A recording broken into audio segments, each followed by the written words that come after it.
suis absolument passionné par la technologie, l'innovation.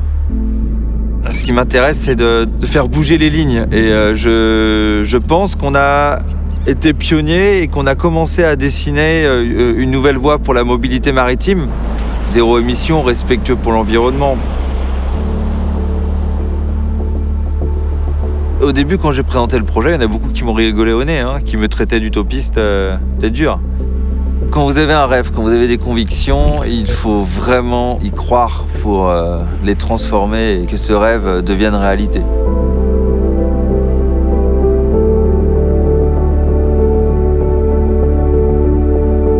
J'ai passé beaucoup de temps sur la mer. À l'origine, je suis un officier de marine marchande et un coureur au large. J'ai participé à beaucoup d'épreuves internationales, beaucoup de championnats de France, championnats d'Europe, championnats du monde, jusqu'à obtenir des titres. Cette nouvelle aventure Energy Observer, elle diffère complètement de mon ancienne vie. Avant, j'étais vraiment centré sur moi-même, un compétiteur. Et je pense qu'avec Energy Observer, je me suis écarté de moi-même et je me suis tourné vers l'intérêt général. Et c'est très important à la vue de ce qui se passe, à la vue du changement climatique, d'être acteur du changement.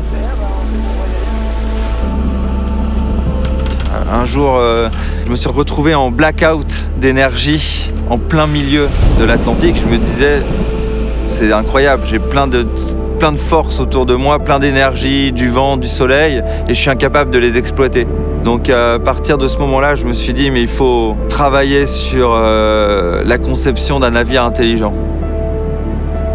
Il faut trouver des nouvelles façons de se déplacer, plus respectueuses de l'environnement, et on a réfléchi à essayer de capter le plus d'énergie possible, énergie propre, énergie renouvelable autour du navire.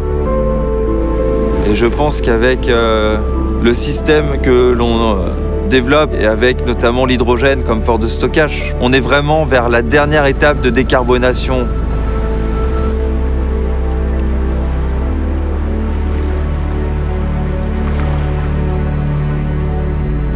Quand tu arrives à bord d'Energy Observer, tu rentres dans le Grand Canal, que tu es devant la Piazza San Marco, c'est une émotion qui te submerge.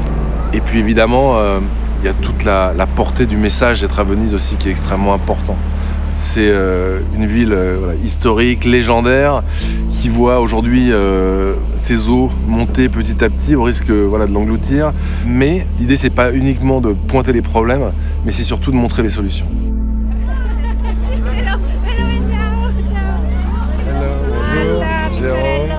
Bienvenue à bord. C'est que si on peut arriver à faire un tour du monde avec ce bateau, demain, cette énergie-là qu'on voit à bord, ça peut être dans votre maison, dans votre ville ou dans votre pays. Ce bateau, ça pouvait sembler être un rêve impossible au départ. Moi, je ne l'ai jamais vu de cette manière-là. C'est un rêve d'un autre avenir. Il faut, avant tout, s'affranchir de l'ancien modèle dans lequel on a été élevé. C'est en ayant cet esprit-là qu'on peut accéder au possible, au rêve. Nous, on fabrique quelque chose de très précieux qui s'appelle de l'hydrogène. On va prendre l'eau de mer, on la purifie et après, on électrolyse. Ça veut dire qu'on prend la molécule d'eau, d'accord, et on la casse en deux. On laisse partir l'oxygène et on garde l'hydrogène. Et la nuit, quand on n'a plus de soleil, on prend cet hydrogène, on l'envoie dans une machine et ça fabrique de l'électricité. Si nous, on arrive à faire ce tour du monde avec ce système énergétique, avec l'hydrogène embarqué, on peut penser que ce système peut se déployer à petite, moyenne et très grande échelle pour plein d'autres applications. Je suis positif parce que le fait d'être sur le terrain, de tester en fait ce genre de système, je vois que c'est réalisable, que c'est possible. Et à force de rencontrer en fait ces différentes initiatives autour du monde, vous vous rendez compte que pour arriver à un objectif global, celle de limiter le changement climatique, c'est juste une histoire de conviction. Je pense qu'on peut prendre le grand virage très rapidement et pas à l'horizon 2050, c'est maintenant.